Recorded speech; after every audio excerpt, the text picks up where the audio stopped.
Commissioner Brown-Bland. Are you calling my name? Calling your name. I'm present. I couldn't hear. I'm making adjustments. All right, Commissioner Gray. Yes, ma'am. All right, Commissioner Clodfelter. Good morning. Yes. Commissioner Duffley. Good morning. Commissioner Hughes. Happy to be here. And Commissioner McKissick. Good morning, President. All right, in compliance with the State Government Ethics Act, I remind members of the Commission of their duty to avoid conflicts of interest and inquire as to whether any member of the Commission has a known conflict of interest with respect to matters coming before us this morning. The record will reflect no conflicts have been identified, so we'll proceed with electric. Item P1, Mr. Saylor, you're up. Actually, I see Mr. Lucas speaking. Mr. Lucas, are you presenting? It is on mute. Mr. Saylor, are you presenting or is Mr. Lucas? Chairman Mr. Lucas. Lucas, yeah. Yeah, I'm presenting item P1. For some reason, my computer keeps flicking over to mute. Okay. All right, go ahead, Mr. Lucas. Okay, item P1 consists of a registration statement amendment and an amendment certificate of public convenience and necessity for solar photovoltaic facilities. The public staff recommends that the commission approve the applications, issue the certificates, and accept the registration statement. Move approval of the recommendation. Second.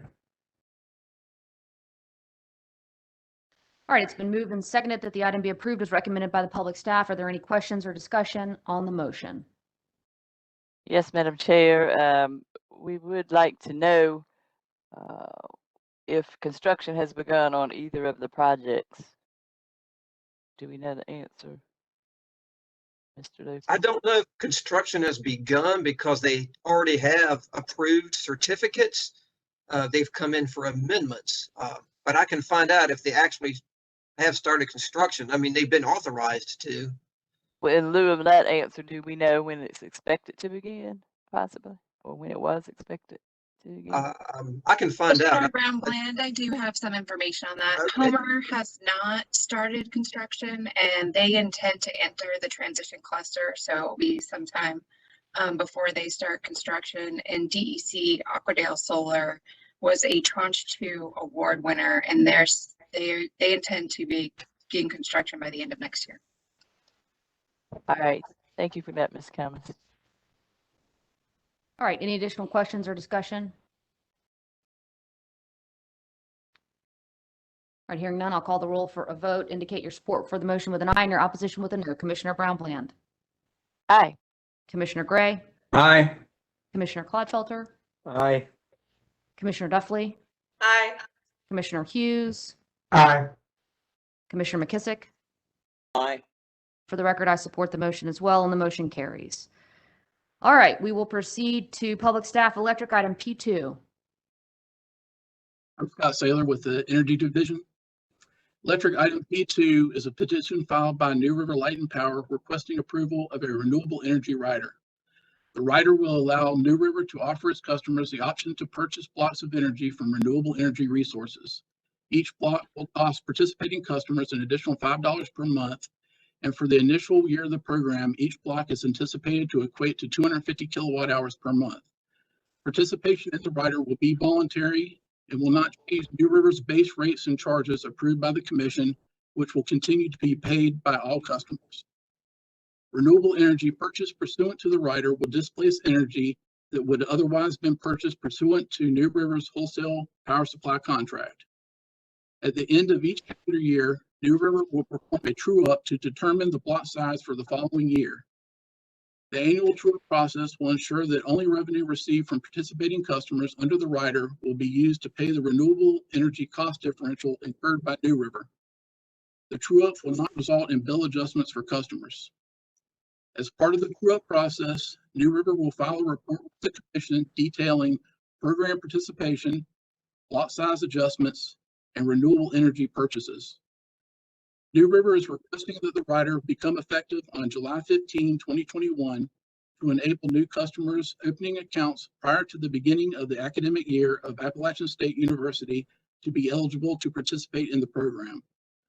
The public staff has reviewed New River's request and recommends that the commission issue a proposed order approving the renewable energy rider with the conditions that New River include in its marketing materials that the expected block size may differ from the actual block size, and also include in marketing materials the type of generation resource it intends to purchase. And I believe Grace Byers and Ed Miller are logged in as attendees, and they are representing the company if the commission has any questions for them. All right, thank you, Mr. Saylor. Commission does have several questions. I'll direct them to you, and if the applicant is available to answer, we'll take answers from the applicant as well. Does public staff understand how many customers are expected to participate in this in the program each year?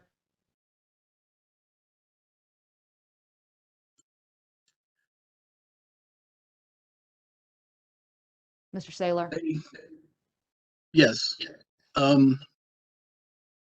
They did conduct a survey that indicated a certain percentage of their customers would participate.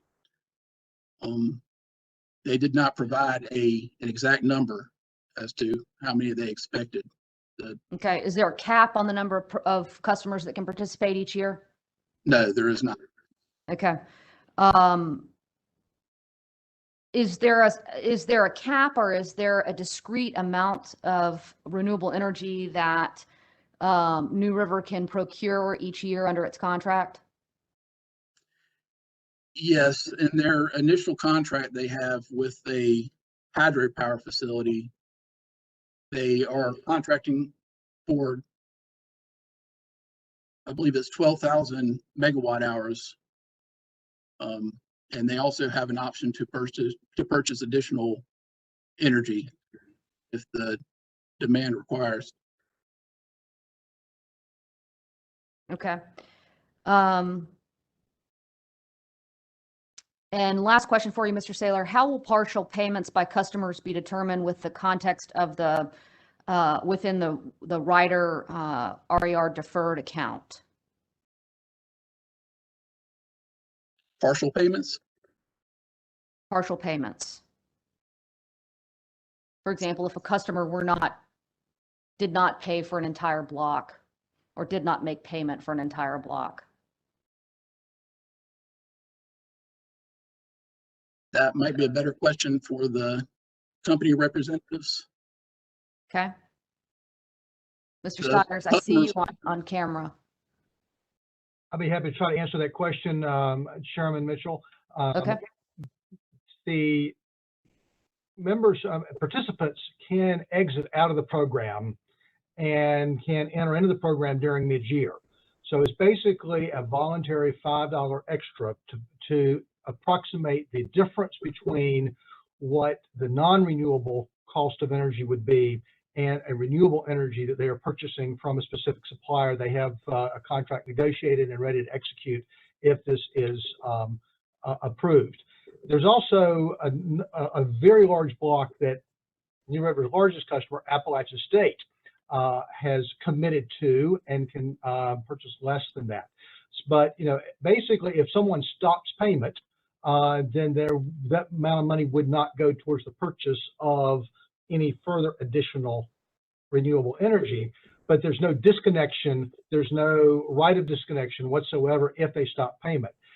One way of looking at this is really it's going to be on the aggregate basis, the number of customers, and we feel like from customer surveys that this will be well received and well subscribed to, but you really need to look at this kind of on an aggregate basis. It's not as though any individual kilowatt hour is going to any individual meter of the customers in New River, but on the aggregate basis, those who want to participate in the purchase of blocks total up to 12,000 plus additional can contribute an additional $5 a month towards that purchase, so that a certain percentage of New River's energy comes from a renewable resource rather than from a fossil fuel resource. I hope that answers your question as I understand it. If not, I'll be happy to see if Mr. Miller can provide additional information. It does, just to make sure I'm clear, Mr. Stires. So if a customer commits and then pulls out before it's, honored its commitment or made its payment in full, what happens to, how does New River handle the balance, the balance on the contract with the renewable energy supplier? I guess really is the question. Basically, it is looking at it on an aggregate annual basis. There'll be a true up Okay. at the end of 23. I mean, at the beginning of 23, there'll be a true up. And so the amount that's actually in the block, we anticipate to be 250. It could be 247 kilowatt hours. It could 253. It would affect the actual size of the block at the time of the true up. Okay. All right. Thank you, Mr. Stires. All right. Any additional questions for the applicant or for the public staff? All right, Commissioner Duffley. Thank you, Chair Mitchell. So, Mr. Stires, will the renewable energy resource selection be only resources in North Carolina? Not necessarily. They have to be registered and produce RECs, but it could be from a resource. And again, I don't know exactly where the hydroelectric facility that we currently have contract is. I don't know where it is on the North Carolina Tennessee line, quite frankly. But it could. But we are looking to try to find resources that would be interconnected and can be delivered through the Carolina Power Partners of supplying all the energy for New River. But it would not necessarily be restricted just to North Carolina. Thank you. But it sounds like you may be giving priority to North Carolina resources. We would be looking at those first, yes. Okay, thank you. And am I correct with respect to the $5 block that this amount will cover the actual purchase of the renewable energy as well as the cost of implementing and administering the program? That is correct. And we have done modeling that we have provided the public staff to show how we came up with that amount. And we do think that that should be sufficient for that size block, subject to the true up, which may adjust that 250 kilowatt hours slightly at the end of the year. And is there a cap on the administrative cost? You know, similar type programs will say only 25% of the $5 will go toward administrative costs. Does your program plan have a cap on that admin cost? You're on mute. Thank you. I'm sorry. We do not have a cap as part of the program at this point. You know, it's much less than that. I mean, we have marketing materials that we have for all of the students that are coming into Appalachian State every year. This is just going to be an additional, flyers, I think a bus wrap or two. We're talking about a very small percentage of the overall cost, but it's not explicit in the program. Okay, thank you, Mr. Stires. I move approval of the item. I'll second it. All right, we've got a motion by Commissioner Duffley that the item be approved as recommended by the public staff. We've got a second from Commissioner Hughes. Any additional questions or discussion? All right, hearing none, I'll call the roll for a vote. Indicate your support with an aye and your opposition with a no. Commissioner Brown-Bland. Aye. Commissioner Gray. Aye. Commissioner Clodfelter. Aye. Commissioner Duffley. Aye. Commissioner Hughes. Aye. Commissioner McKissick. Aye. And for the record, I support the motion as well, and the motion carries. All right, thank you, Mr. Sagler. Thank you, Mr. Stires. Okay, the commission has before it for approval its minutes of our July 6th, 2021 staff conference. I'll take a motion, please. Move approval of the minutes. Second. All right, any questions or discussion on the minutes? All in favor of approving our minutes indicate with an aye. Aye. Aye. Anyone opposed? All right, minutes of July 6th are approved. All right, before we adjourn, any additional business for the commission this morning? Okay, hearing none, we will be adjourned. Thank you, everybody. Let's go off the record, please.